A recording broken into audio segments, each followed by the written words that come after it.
Now just after 1:30 in the morning, and I just got back from Bishop's Cleeve, where we've been watching Wimborne come away with a 3-1 win.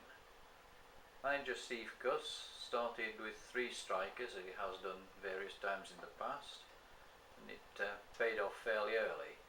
And in the first few minutes, Matt Campbell nearly scored. He was put through on the keeper, but couldn't quite get his shot past the keeper.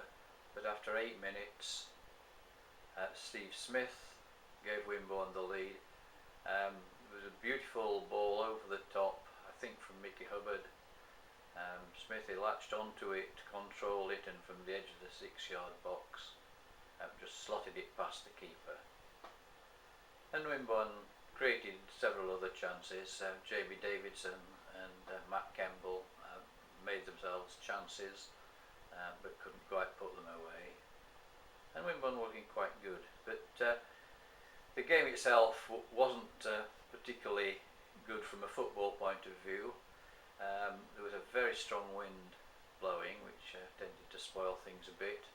The pitch itself looked in remarkably good condition, considering what it had been through over the last few months.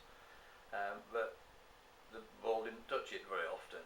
For some reason, the ball was played in the air almost all the time, where the wind took hold of it, and so uncharacteristically for Wimborne, we'd expect to play a lot on the ground. The ball was in the air, as it was for both teams. As the half went on, Bishop's Cleeve got a few more chances, and towards the end they came close. I think they hit the woodwork on one occasion, and Dan Ackerman, who was in goal again, had to make 1 or 2 good saves. But it was 1-0 at half time. Second half started well for Wimborne, and I think about 52 minutes went further ahead. The ball was centred in again from Mickey Hubbard, half cleared. Matt Campbell sort of chased it back to just inside the edge of the area and hooked it over the keeper. The keeper got his hands to it but couldn't hang on to it, and it ended up in the net. And it looked as though Wimborne was starting to get hold of the game, but they weren't. Bishop's Cleeve came back well, started to pressurise, and for a while built up quite a lot of pressure in the around the Wimborne goal, forced a number of corners, came close on 2 or 3 occasions, and eventually after a corner and the go-mouth scramble, they went ahead through Lamin Sanko. That might have been the start of Bishop's Cleeve revival. Again, it wasn't. They never reached those heights again. Wimborne came back into it, and with about 10 minutes to go, George Webb pretty well sealed it for Wimborne. There was a long back pass to the keeper. Matt Campbell followed it up to put the keeper under pressure. Keeper cleared it past Matt.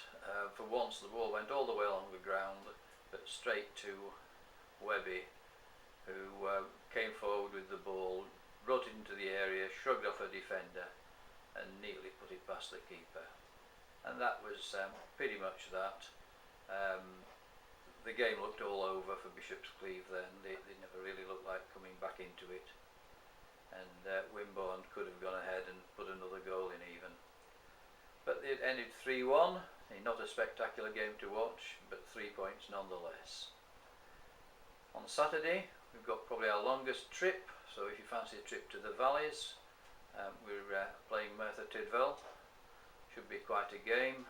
We've played them twice already, and quite a few of us reckon that they're probably the best team we've played all season. So there's a game to go to then. Long way, even further than Bishop's Cleeve, but it may well be worth it.